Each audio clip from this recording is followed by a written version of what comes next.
Assalamualaikum warahmatullahi wabarakatuh. Perkenalkan, kami dari kelompok 6 akan mempresentasikan hasil diskusi kami mengenai laporan keuangan Elzata Probolinggo. Sebelum membahas tentang laporan keuangannya, saya akan membahas tentang profil perusahaan Elzata terlebih dahulu. Saat ini berawal dengan nama Zata pada tahun 2011. Elzata terbentuk pada tahun 2012 di bawah naungan PT Bezaya atau bersama Zata Mulia dengan tujuan awal untuk memenuhi kebutuhan wanita muslimah akan kebutuhan fashion yang syar'i namun terkesan modern. Pendirinya adalah Elidawati Eliomar. Beliau adalah salah satu desainer busana muslim. Wanita lulusan pendidikan sejarah Universitas Pajajaran ini sudah berkecimpung di dunia fashion hijab sejak 24 tahun lalu dan bisa dibilang sebagai salah satu pionir dalam bisnis busana muslim mulai tahun 1989. Pada awal didirikan, brand Elzata hanya memiliki 17 pekerja dan hingga kini lebih dari 500 karyawan. Setelah 3 bulan berdiri, Elzata mendapatkan hambatan pertama, yaitu ia sempat digugat oleh sebuah lini Zara dikarenakan awalnya brand ini bernama Zata, yang akhirnya pihak Zara keberatan. Setelah itu, Elidawati secara tidak sengaja menambahkan namanya pada brand ini, sehingga menjadi Elzata. Pada tahun 2015, Elzata memiliki 105 toko dan saat ini Elzata telah memiliki 180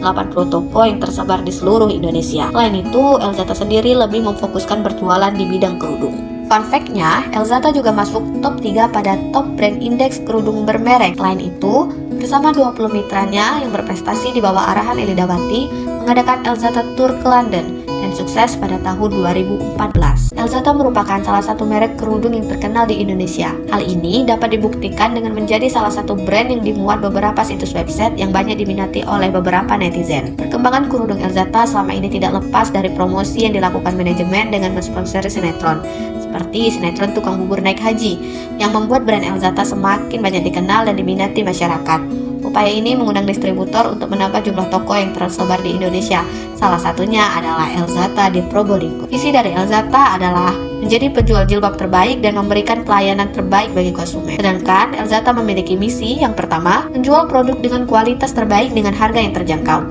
Yang kedua, memberikan jaminan dan garansi produk pada konsumen. Dan yang ketiga, bekerja sama dengan perusahaan jilbab lain untuk meningkatkan kualitas produk serta kualitas pelayanan pada konsumen. Dengan data yang terdapat pada PowerPoint di atas, maka dapat diperoleh rasio keuangan yang meliputi rasio likuiditas, rasio solvabilitas, rasio aktivitas, dan rasio profitabilitas dengan perhitungan sebagai berikut.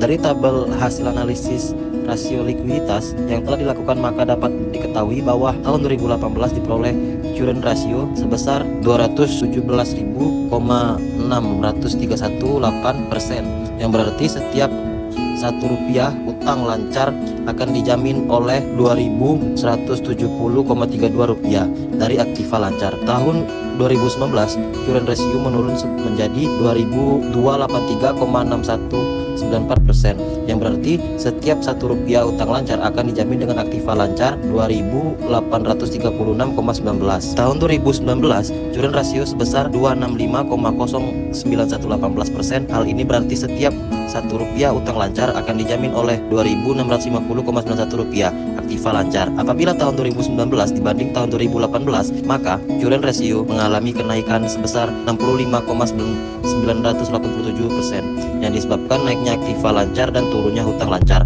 Tahun 2019 current ratio sebesar 265,09177% mengalami penurunan rasio sebesar 18,5276% bila dibandingkan tahun 2019 yang disebabkan naiknya aktiva lancar dan naiknya hutang lancar. Dan selanjutnya quick ratio. Dari tabel hasil analisis rasio likuiditas yang telah dilakukan, maka dapat diketahui bahwa tahun 2018 diperoleh quick ratio sebesar 104,2202%. Berarti setiap utang lancar sebesar Rp1 akan dijamin sebesar 1,0422 rupiah aktiva lancar dikurangi persediaan. Tahun 2019 quick ratio sebesar 150,451%, berarti setiap utang lancar sebesar Rp1 akan dijamin sebesar 1,50451 rupiah oleh aktiva dikurangi persediaan. Tahun 2019 quick ratio sebesar 150,7205%, artinya setiap utang lancar sebesar Rp1 akan dijamin sebesar 1,507,205% aktiva lancar dikurangi persediaan. Apabila tahun 2019 dibandingkan tahun 2018, maka quick ratio mengalami kenaikan sebesar 46,2308% yang disebabkan naiknya aktiva lancar dikurangi persediaan dan turunnya utang lancar. Tahun 2019 quick ratio sebesar 150,824% mengalami kenaikan sebesar 0,2695% yang disebabkan naiknya aktiva lancar dikurangi persediaan dan naiknya hutang lancar. Dari tabel hasil analisis rasio solvabilitas yang telah dilakukan, maka dapat diketahui bahwa tahun 2018 debt to asset rasio sebesar 45,949% menunjukkan bahwa setiap total hutang 1 juta rupiah dijamin dengan 0,45949 aktiva perusahaan. Tahun 2019 debt to asset rasio mencapai 32,258%, menunjukkan bahwa setiap total hutang 1 juta rupiah dijamin dengan 0,35258 aktiva perusahaan. Rasio ini mengalami penurunan sebesar 10,691% yang disebabkan naiknya aktiva dan hutang. Tahun 2019 debt to asset rasio sebesar 37,722 yang artinya setiap total hutang sebesar 1 juta dijamin dengan 0,37722 aktiva perusahaan. Debt to asset rasio pada tahun 2019 mengalami kenaikan disebabkan naiknya total aktiva dan hutang. Dari tabel hasil analisis rasio solvabilitas yang telah dilakukan, maka dapat diketahui bahwa tahun 2018 debt to equity rasio sebesar 85,011%. Dari rasio ini dapat dikatakan bahwa setiap 1 juta hutang dijamin dengan 0,81546 modal sendiri. Tahun 2019 diperoleh debt to equity rasio sebesar 54,46%, yang berarti setiap 1 juta hutang dijamin dengan 0,5446 modal sendiri. Pada tahun ini mengalami penurunan sebesar 27% dari tahun 2018 yang disebabkan oleh turunnya total hutang dan naiknya modal sendiri. Tahun 2019 sebesar 60,572%, berarti setiap 1 juta hutang dijamin 0,60572 modal sendiri. Rasio tahun 2019 mengalami kenaikan dari tahun 2019. Hal ini disebabkan naiknya hutang dan naiknya modal sendiri. Rasio aktivitas. Dari tabel hasil analisis rasio aktivitas yang telah dianalisis, maka dapat diketahui bahwa tahun 2018 inventory turnover sebesar 3 kali dengan namanya persediaan 120 hari.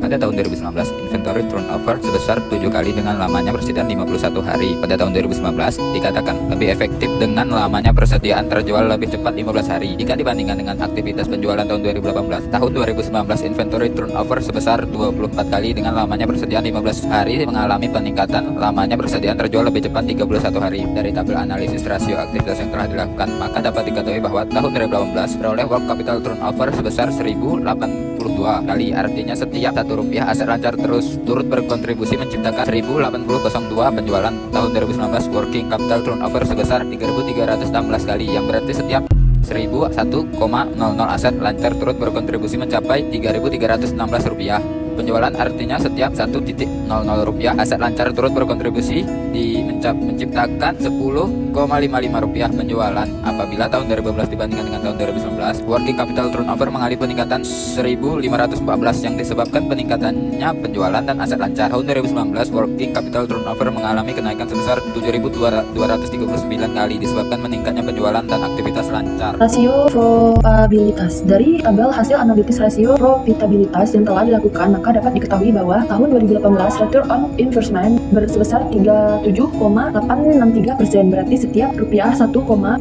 dari total aktiva dapat digunakan untuk menghasilkan laba bersih 0,378663. Pada tahun 2019 rasio sebesar 48,47%, berarti setiap 1,00 dari total aktivitas dapat digunakan untuk menghasilkan laba bersih 0,4847407. Rasio tahun 2019 mengalami kenaikan sebesar 10,544% yang disebabkan adanya kenaikan laba dari tahun sebelumnya. Pada tahun 2019 rasio sebesar 50,489%, berarti setiap 1,00 dari total aktiva dapat digunakan untuk menghasilkan laba bersih 0,50489. Rasio tahun 2019 mengalami kenaikan yang disebabkan kenaikan laba perusahaan. Dari tabel analisis rasio profitabilitas yang telah dilakukan, maka dapat diketahui bahwa tahun 2018 return on equity sebesar 70,05028%, yang artinya setiap 1,00 modal dapat menghasilkan laba bersih sebesar 0,7005028. Tahun 2019 return on equity sebesar 74,76921%, yang artinya setiap 1,00 modal dapat menghasilkan laba bersih sebesar 0,7476921. Pada tahun 2019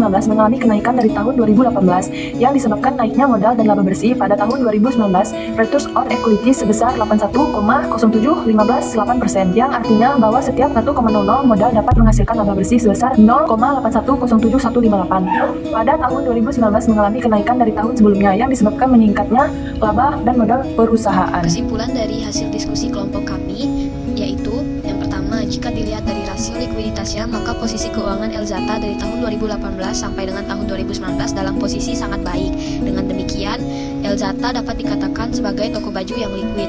Yang kedua, berdasarkan rasio solvabilitas, maka dapat diketahui bahwa posisi keuangan toko baju dilihat dari debt to asset ratio tahun 2018 sampai tahun 2019 sangat baik. Dengan demikian, Elzata dapat dikatakan solvable karena Elzata mampu memenuhi kewajiban jangka pendek maupun jangka panjang apabila perusahaan dilikuidasi. Yang ketiga, jika dilihat dari rasio aktivitas, tingkat efektivitas Elzata berdasarkan inventory turnover tahun 2018 sampai 2019 dalam menjalankan kegiatan operasinya dapat dikatakan efektif karena dari tahun 2018 sampai tahun 2019 mengalami peningkatan dengan lamanya persediaan yang lebih cepat terjual dari tahun ke tahun. Yang keempat, dari hasil analisis rasio profitabilitas yang telah dilakukan, maka perkembangan toko baju dalam menghasilkan laba dinilai baik karena perhitungan selama 3 periode akuntansi, yaitu tahun 2018 sampai tahun 2019, tingkat kinerja toko baju sudah stabil karena setiap tahun mengalami kenaikan. Dengan demikian, Elzata merupakan toko baju yang profit. Demikian diskusi dari kelompok kami, kurang dan lebihnya mohon maaf. Wabillahi taufiq wal hidayah. Wassalamualaikum warahmatullahi wabarakatuh.